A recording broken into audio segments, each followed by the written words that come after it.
So, yeah, this morning I had a hearing in the Multnomah County Circuit Court to have a a restraining order dismissed.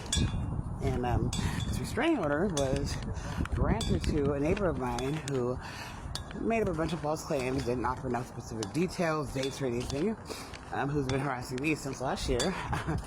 I asked an apartment, because we reside by each other, I did ask my apartment management personnel for written documentation of outcome of any investigations that they performed on her behalf based on the two reports that she gave since one was in November 2023 on the 21st and one was June 25th, 2024.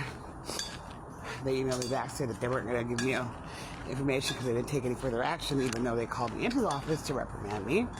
They also refused to provide a neutral statement to the court of their position and what if any of her accusations in the petition she filed have been founded, because she claimed a lot of these things happened on the property.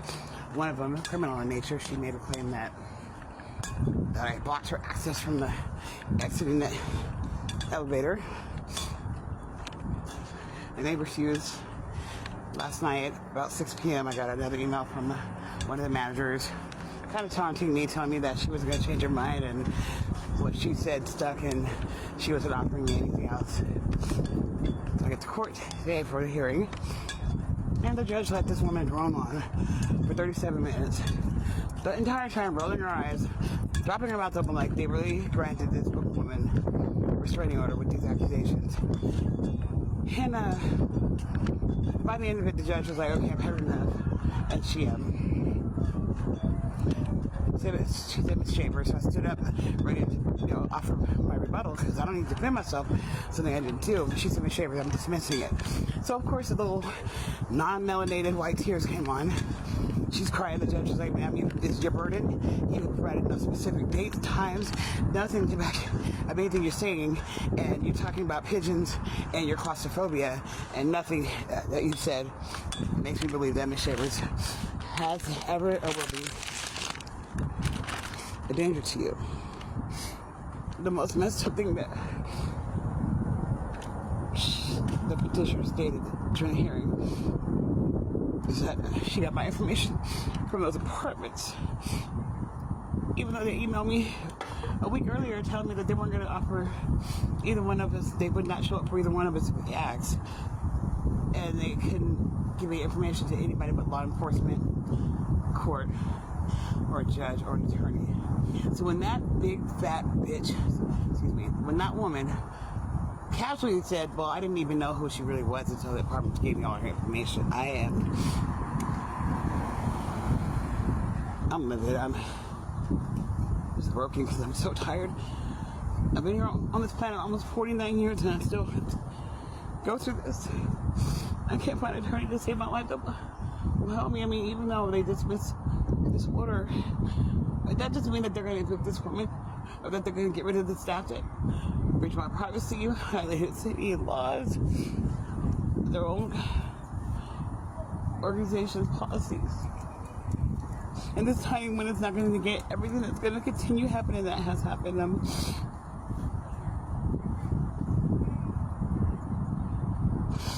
tired.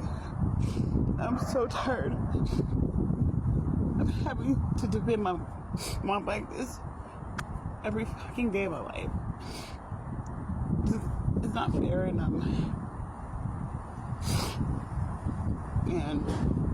don't know, I'm just trying to vent. I don't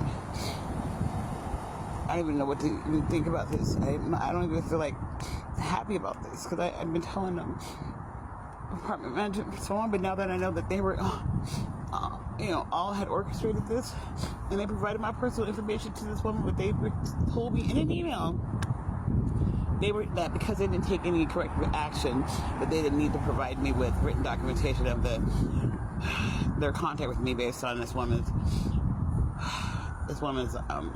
reports that she made. The funny thing is, the first report she made last year, it was about 11 o'clock at night. I'm sitting on a public bench about 20 feet off the property, and I heard somebody yelling at me, "Ma'am, you need to cross the street with your cigarette. I need to get into my building. I don't have my asthma inhaler, blah, blah, blah." And I checked behind me to make sure she was talking to me. I looked at her and said, "I'm not getting up. Don't just tell you, but you can hit the block, you can cross the street and have your boyfriend go inside, but don't talk to me anymore."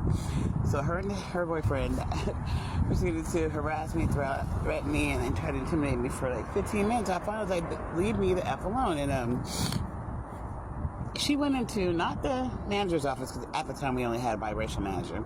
She went into the RCS's, with the resident services coordinator, his office, white man, so that she was, her and her boyfriend were uncomfortable with my elevated response. My elevated response. Let me say that again. My elevated response. She didn't tell him that she demanded that I get up across the street so she could go down the sidewalk to the building. And like I told him, I was sitting on a public bench. She was telling me get up from that public bench, cross the public street so she could walk down the public sidewalk. And she said, "I didn't get to my building, ma'am. Bitch, I live here too. I'm not moving, so you can move around. Leave me alone." He said, "Well, it doesn't matter. You're aggressive." And I said, "No, we're not aggressive. We're not going to say that word."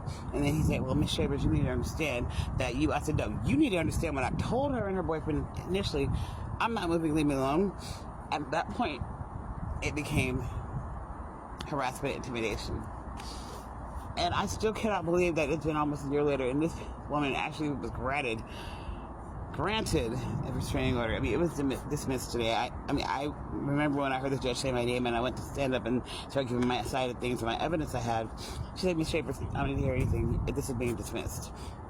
I mean, I have for like a split second felt okay, but the fact that I even had to go this far just to prove that I am not the aggressive, angry black woman that this whole fucking planet wants everybody to believe that I am. Man, I'm tired. I'm really tired.